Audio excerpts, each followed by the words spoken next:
Hello friends, welcome to Tech Rider. तो आज मैं आपसे डिस्कस करूंगा लोन ट्रैप। लोन ट्रैप क्या है? कोई भी ट्रैप में फंसना नहीं चाहता, लेकिन लोन ट्रैप एक ऐसा जंजाल है जो आप ना चाहते हुए भी धीरे धीरे फंसते जा रहे हैं। सबसे मेन रीज़न है सोशल मीडिया।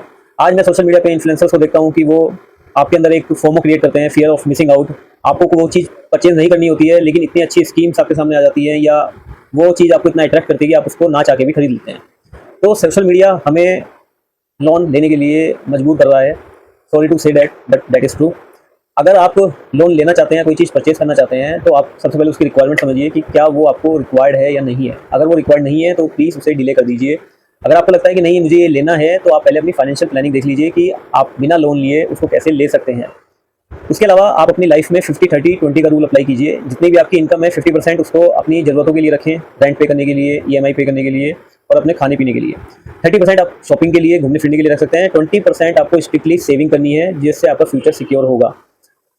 तो मेन चीज़ ये है कि आप लोन को समझिए। अगर आज आप कोई ईएमआई लेने जाते हैं, तो सबसे पहले बैंक आपसे प्रोसेसिंग फीस चार्ज करता है, फिर उसके बाद इंटरेस्ट चार्ज करता है।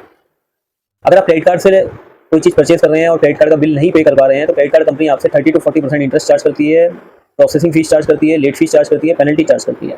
तो यहाँ से लोन ट्रैप शुरू होता है। यानी मैं एक लोन काटने के लिए दूसरा लोन ले रहा हूँ, दूसरे लोन के लिए मैं तीसरा लोन ले रहा हूँ, और यहाँ पे मैं कंपाउंडिंग ऑफ इंटरेस्ट को पूरी तरीके से इग्नोर कर रहा हूँ, क्योंकि इंटरेस्ट के अंदर इतनी पावर है। अगर आप बैंक के अंदर एफडी कराते हैं, तो आपका जो पैसा है वो 7 से 8% इंक्रीज़ हो रहा है। अगर आप म्यूचुअल फंड में अपना पैसा डिपॉजिट करते हैं, तो वो 12 से 15% पे इंक्रीज़ हो रहा है। लेकिन अगर आप ईएमआई पे कोई आइटम खरीदते हैं, तो वहाँ पर आप 20%, 25% पे आउट कर रहे हैं बैंक को, और आपका वेल्थ क्रिएट नहीं हो रहा है, आपका एक लोन क्रिएट हो रहा है।